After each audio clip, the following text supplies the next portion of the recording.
স্বাধীনতা চেয়ে ফুঁসছে বালুচিস্তান।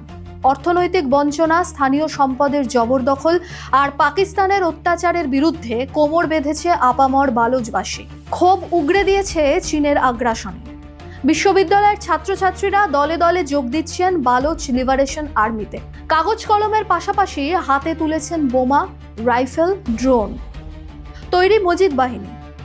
বালুচদের গেরিলা আক্রমণে তটস্থ পাকিস্তান। বালুচবাসীকে ঠকিয়ে তাদের পাতে মারার মাসুল এখন হাড়ে হাড়ে টের পাচ্ছেন শাহবাজ শরীফরা। বালুচিস্তান কি তবে হাতছাড়া হবার পথে? জান কবুল মান কবুলের লড়াইয়ে হারতে রাজি নয় মাহারাঙ্গদের দেশ। কেমন আছে বালুচিস্তান? চোখ রাখুন আজকের প্রতিবেদনে।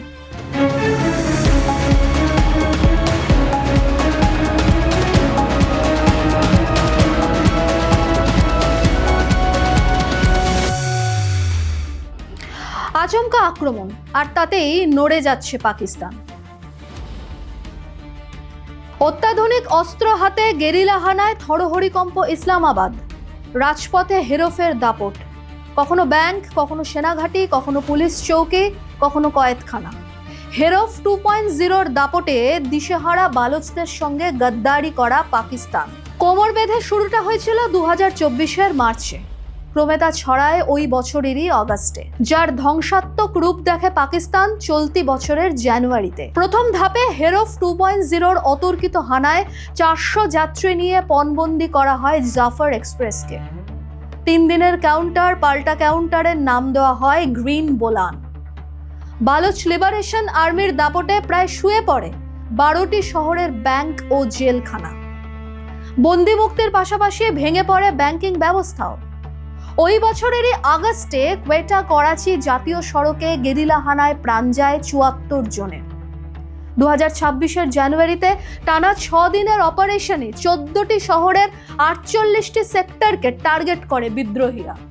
বেপরোয়া বালুচদের খড়গহস্ত দেখে হিমশিম খায় পাক বাহিনী।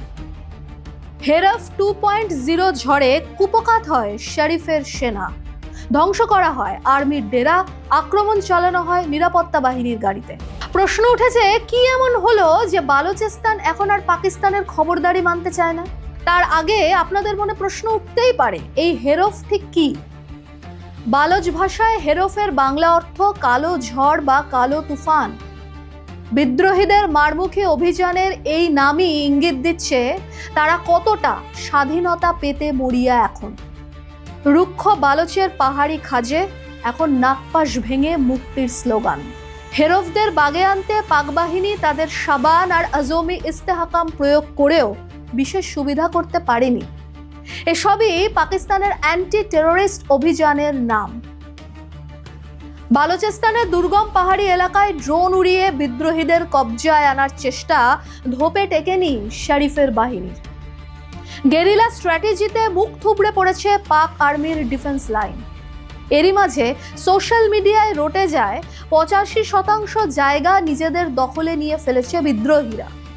পাহাড়ের খাঁজে খাঁজে উদ্যত বেয়নেটের আস্ফালন। স্বাধীনতার আগুনে ফুঁসছে টিম বালুচ। পরে অবশ্য দেখা যায় সেটি স্রেফ প্রতিপক্ষের মনোবলে ঘা দেবার এক কৌশল মাত্র।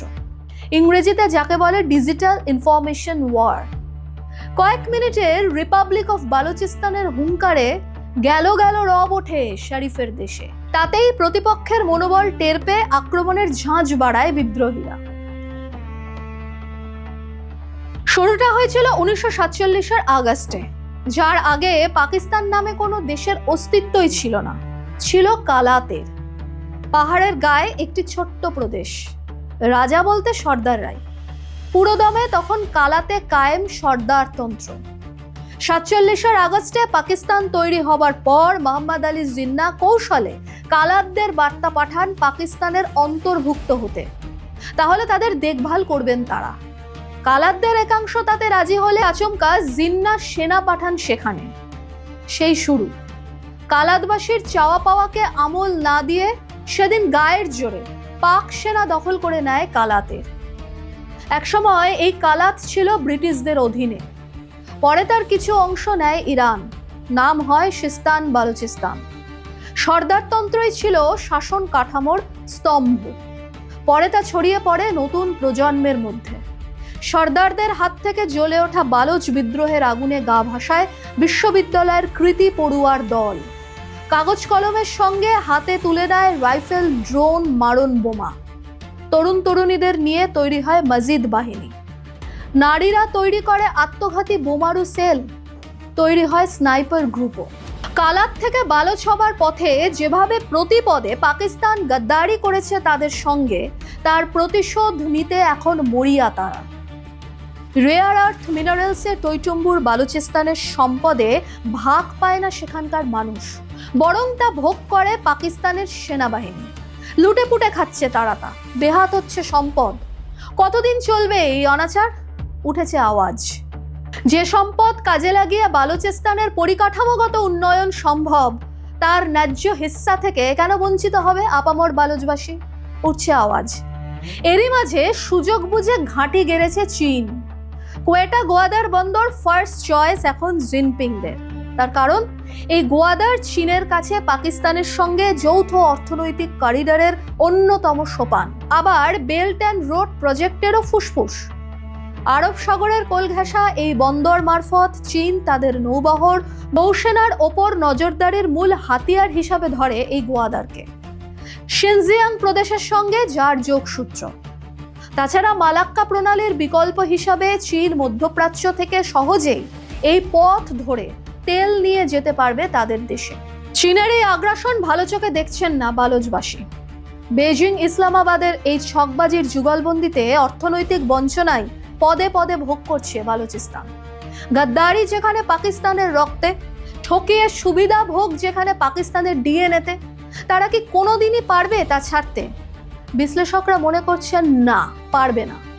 বালোচদের ওপর যে অমানসিক অত্যাচার করছে শরীফের দেশ, প্রতিস্পর্ধা স্বরূপ তাতেই এত বেপরোয়া হয়ে উঠেছে বিদ্রোহীরা। কৌশলে 40 লাখ আফগান শরণার্থীকে বালোচে ঢুকিয়ে এখন নিজের পায়ে নিজেই কুড়ুলটি মারছে ইসলামাবাদ। বালোচ সমাজে পশতু ব্রাহুইদের দাপট বাড়ছে, বিশেষ করে পশতুদের। মোট জনসংখ্যার 43% তারা। ফাটল চওড়া হচ্ছে পাকিস্তানি সেনার। জোট বেঁধেছে বালুচিস্তান। বঞ্চনার প্রতিশোধ নিতে মুখিয়ে তারা। মুক্তি মারি মেঙ্গল দাস্তিরা নিজেদের মতো করে পাক বিরোধী জাল পোক্ত করছে আরো। উপজাতি অধ্যুষিত বালুচিস্তানে সর্দারতন্ত্র এখন অতীত।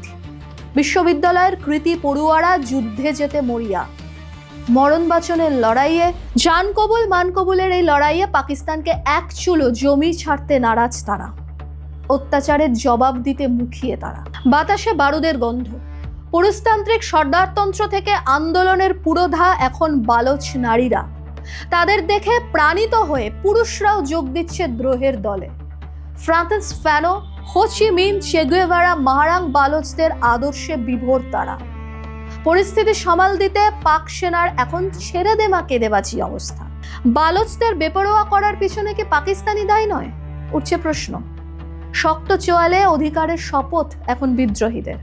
তারা জানেন অধিকার কেড়ে নিতে হয়। কি মনে হয় আপনাদের? বালোচে পাক বাহিনীর দিন ফুরানোর সময় কি এখনো আসেনি? লিখে জানান তো কমেন্টে। ভিডিওটি লাইক শেয়ার করে চ্যানেলটি সাবস্ক্রাইবেরও অনুরোধ রইল। দেখতে থাকুন জিও পালস টিভি।